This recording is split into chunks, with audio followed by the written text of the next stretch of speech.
everybody. Welcome back to the Tipsy Ghost. We're your tipsy hosts, Sarah, and Lindsay. Hey, guys. Hi. Hi. Do you guys want to play a game? Always. All right. Okay. I'm going to pull up the rules. Boydson is nervous. The task is that we have to create an ongoing story, but everybody has to start their sentence in alphabetical order. Oh, goodness. Okay. So, like, the first word of that sentence has to start with A, then B, then C. Okay, I gotcha. Ready? Yep. You got it? Yep. A year ago on Halloween, Bears were running amok in Chicago. Children were terrified of the bears. darkness was everywhere. Everywhere. I like that. That's good. Fog crept over the land of Chicago. Ghouls and gremlins surrounded the area. How the dark was dark. So dark. How dark was it? So dark. Somebody call Robert Frost because that is a poem. Oh my god. Thank you. How the dark was dark. So dark. So dark. Sounds like the lyrics to a song. All right, so how the dark. I got it. I'm just still stuck on that sentence. So profound It is and beautiful. genius. I could not fathom the depths of the darkness. jack-o'-lanterns carved into every pumpkin. Kings and queens. and pharaohs. You just listed 3 things. I need a sentence. Just kings and queens and pharaohs. Have Period. come to life. Okay. Lovers run amok. Maidens and mistresses are everywhere. Needing to feel the soft presence of spirits. Soft presence? Could you not?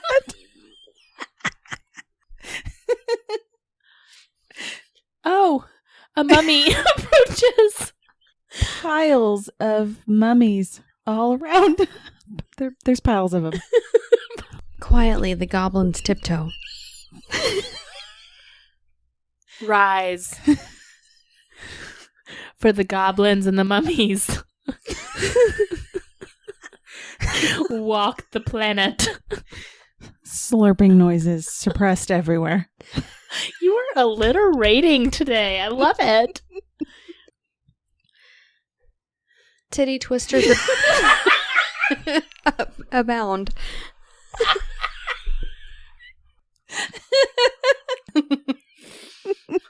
Mm-hmm.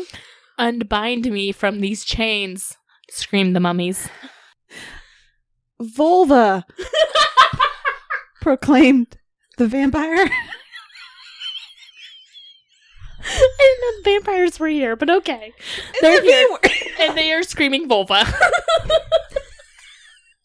Want to taste your blood. Ooh, beautiful. X. I can only think of one word. Same. Xylophone. Xylophone. Xerox. I was on X-ray, but okay. I was on xylophone. Xylophones hauntingly play in the background. Ting, ting. Yellow. Mellow. Mellow. Was everyone's favorite drink. Finish this out. Zebras have stripes. Period. The end. The end. Scene. Insane. That was beautiful. I have no idea what it was about other than vampires screaming vulva. It was a spooky night, not a Halloween. In Chicago. In Chicago. And zebras have stripes. The end. Yes. That was lovely. I loved that. You're welcome. It's my turn to talk tonight. What are you doing tonight? Paranormal. I'm Why doing did you that. make that noise? Did you not like my singing? I didn't like our combination of voices. Ouch. That was hurtful, but okay. I will move past it. All right. Well, I'm going to talk to you about something paranormal. I love it. Tell me a spooky story. I tried to look into the Appalachian folklore. That's what I really wanted to dive into. I love it. Maybe we can end up doing a group project together because I couldn't find just like one thing that stood out to me. Yeah. But in my search, it took me to Asheville, North Carolina. I didn't grow up there, but I've been there. So we're going to talk about Highland Hospital in Asheville, North Carolina. Okay. It was a mental health hospital, and it was built in 1904, founded by Dr. Robert S. Carroll. Before it was called Highland Hospital, it was initially known as Dr. Carroll's Sanatorium. A sanatorium is always haunted. DCS. Yeah, I feel like that's an easy name. Like Dix. Okay. Mm-hmm. We're going to call it Dix for short. Let's not and say we did. Okay. It was changed anyways in 1912, so it didn't last. I want to tell you about Zelda Fitzgerald. She was the wife of F. Scott Fitzgerald. Yes. Oh, I love this. I Snaps. know him. How do you know him? Books. What did he write? Come on. I know it. I know it. No. It was The Great Gatsby. Thank The you. Great Gatsby. That's okay. Yes, of course. I'll put you out of your misery. There's a But book about her that I've been wanting to read. so the story goes that after 29 years of marriage, things started getting pretty rocky between the two. So Scott, that's what they call him, not F. I was disappointed. I want him to be called F. He goes by Scott.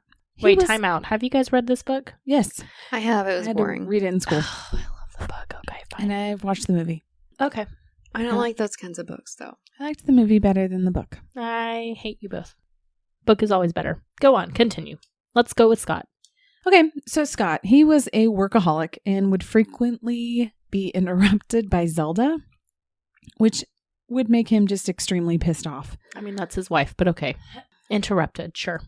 Yeah, I get I picture him frantically writing in an office, and then she's like, "Excuse me, Scott, honey," and he's like, "God damn it, Zelda? Zelda! How I dare told you not to come in here when I'm writing." I'm writing a novel. Is that how they sound in North Carolina? No, not Damn at all. it, I don't tried. know what accent that was. It was kind of like, Listen, I tried. I believed it. Thank you. So he's mad. yeah. we got it. Okay, we got it. Zelda done pissed him off. She kept interrupting. Okay, which was, probably not very weird, but it really pissed him off. But then she started acting more and more erratic. She became obsessed with becoming a professional dancer. Okay. Why does that sound like something you would do? I am Zelda. My husband hurt my feelings, so I'm going to go dance it out. Screw you, I'm going to go be a ballerina. I'm living in New York. Watch me dance away. Because I actively do that. That's why. I practice dance all day long. But also just for fun. She would practice up to 8 hours per day.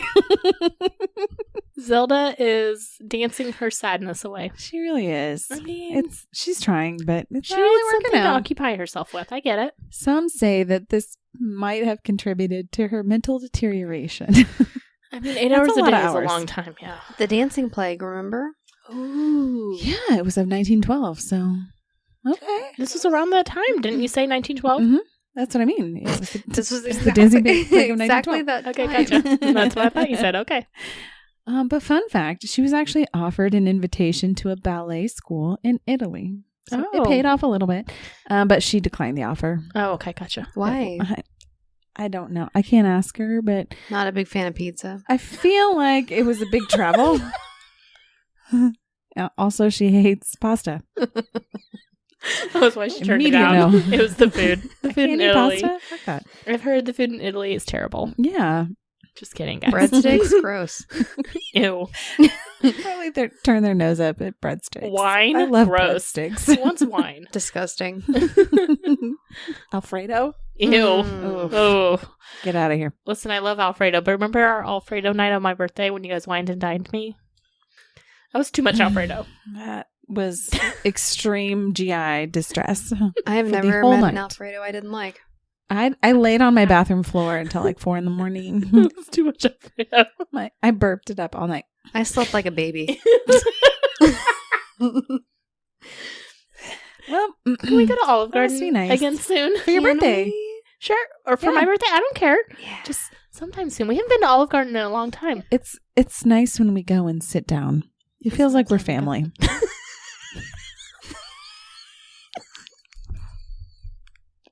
When we're there, we're family.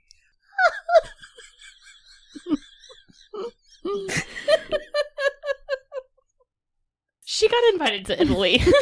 And she turned it down. She turned it down. Because there's no Olive Gardens in Italy. Yeah, we figured it out. Got it. I don't blame her. Controversial. All right, so in 1930, she was admitted to an asylum and diagnosed with schizophrenia. For her dancing? I think because she pissed him off and because she was doing weird things, he was like, according to him, he was like, During that time, like, men could drop off their wives for anything. yeah.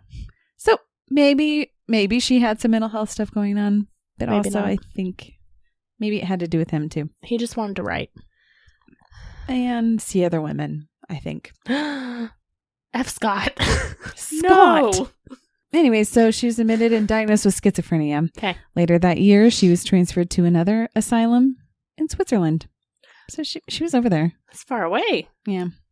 She was discharged in 1931 and returned to the States, but sadly, after her father's death, she had to be readmitted again to a hospital in Maryland. During her hospitalization, she wrote a book called Save Me the Waltz. Have you heard of that one? Mm-mm. Probably not, because it only sold 1,000 copies. It was described as a semi-autobiographical book about her marriage to Scott. And when Scott read the book, this pissed him off again. So he wrote a book also. And his book was called Tender's the Night. Were they still married during this They time? were still married. Okay. So they are revenge writing about each other. Yes. Love it. Great. Okay. Yes. In 1936, Zelda was admitted to Highland Hospital for the first time in Asheville, North Carolina.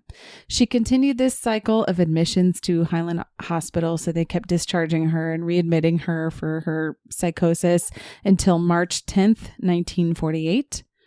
On that day, she was scheduled to undergo electroshock therapy treatment at the hospital. And while she was locked in her room, a fire broke out in the kitchen. The flames moved quickly through the dumbwaiter shaft and moved through the entire building. Sadly, the fire escapes were instantly destroyed as they were made from wood, which makes no sense. Smart. As a result of this fire, 9 women died, including Zelda Fitzgerald. That's awful. And she was identified through Dental records. dental records. Yes. Oh, you gave yourself a story. Dental records for the win. And a slipper. And a So- slipper. Cinderella. She really was. Bless her heart. Cinderella and the tooth. Cinderella and the dental records. She had a slipper, damn it. Was it the slipper and shape the of a tooth. tooth? How did the slipper not burn? I don't know. It was just one. If they had to identify her by dental records because everything else burned, how did the slipper I don't know, survive? but it explains spontaneous human combustion. There are random pieces of clothing sitting there. Okay. I have questions as well. Linda has no comment. Okay, well, so the property was eventually sold in the 80s and now is a recovery home for teens and young adults. And the spirit of Zelda has been seen walking around campus, which is something that she was known to do while she was there. One employee said that he encountered the spirit of Zelda, but that she was confused and tried to keep remembering his name. Aww. So some people have also said that they see the spirit of a young man in his 20s, and it said that he died at the hospital long before the fire even happened. So you can go there. They book investigations sometimes. Yes. But it's still being actively used, so it's a little bit difficult. I was Probably going to say, like how one are they section. doing investigations if it's used as a, like... My guess is it's like an outside area. Anyways, that's Zelda Fitzgerald And F. Scott. and F. Scott, who kind of sucked, actually. And the Highland Hospital, the haunted asylum That is now like a group home. in Asheville, North Carolina. It's about 4.5 hours away from where I grew up. Okay. Opposite side of the state, basically. It is, yeah. So I grew up near the ocean, near the Oh, yeah. East Coast, and this is more in the mountains. In Appalachia. So that's west. why, that's what got me started, was looking at Appalachian folklore.